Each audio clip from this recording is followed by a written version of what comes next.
Hello and welcome to the GetResponse list building program, Get Your First 10,000 Subscribers. My name is Abby Hartz, your list building coach. And in this tutorial, we're going to be finishing up your lead magnet. In the last tutorial, you got your first 2 Pomodoros done, your first 2 sessions, and so you should have a decent beginning of a draft for your lead magnet. And what we're going to do in the next hour is finish it, so let's not waste any time. Okay, so in this tutorial, this 1 hour block that you've got right now, we're going to have 2 Pomodoros. And in this first Pomodoro, we want to, like it says, we're going to return to the lead magnet. Read it through, and as new ideas come to you, go ahead and write them down. You do want to start looking for typos. Definitely add subtitles where appropriate, because that can really help the flow for both you and your readers.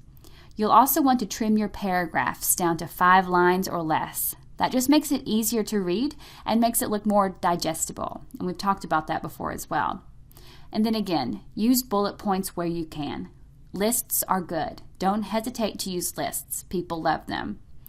And so then in your second Pomodoro, you're going to basically want to make it pretty. This means using a type size that's easy to read. That can be using at least 11-point type. 12-point is good as well. Don't put it in any kind of funky or weird looking typeface. Something simple and classic is fine. And you can either use a serif or sans serif typeface, if you remember what that means. And like it says, make the margins wide enough for people to add notes. And here's an important part, to add images to illustrate your ideas. Now, image can take a long time to find, and so I don't want you to get too hung up on finding images. But these 5 places are free. They've got a lot of images. They've all got about 1 million images each. So you should be able to find a decent looking image in hopefully 10 minutes or less here.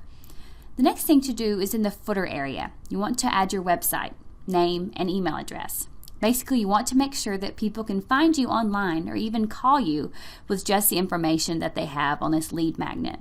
And that's because, as I mentioned in an earlier tutorial, it's quite possible that your lead magnet will get handed off to someone who signed up for your list, and maybe they'll give it to a friend who would want to sign up or get in touch with you.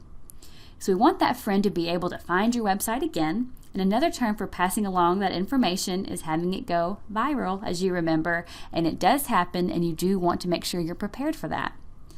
You're going to finish it up once you're through your second work session. So go into print and then save it as a PDF and upload it to your site, and you're done.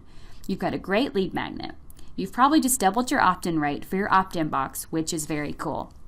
And so speaking of opt-in boxes, that's exactly what we're going to do in the next tutorial. Is now that you've got your lead magnet, we're setting up the opt-in box. I hope you get a lot done in those 2 work sessions. I'm sure you will. And remember, as always, it does not have to be perfect. It just has to get done. What they really want is helpful, useful information. So we're just going to ignore the people who delight in finding typos, okay? Just get it done and we'll move on to the next thing. Are you ready to enjoy the full GetResponse list building program and grow your list by up to 10,000 subscribers in 90 days?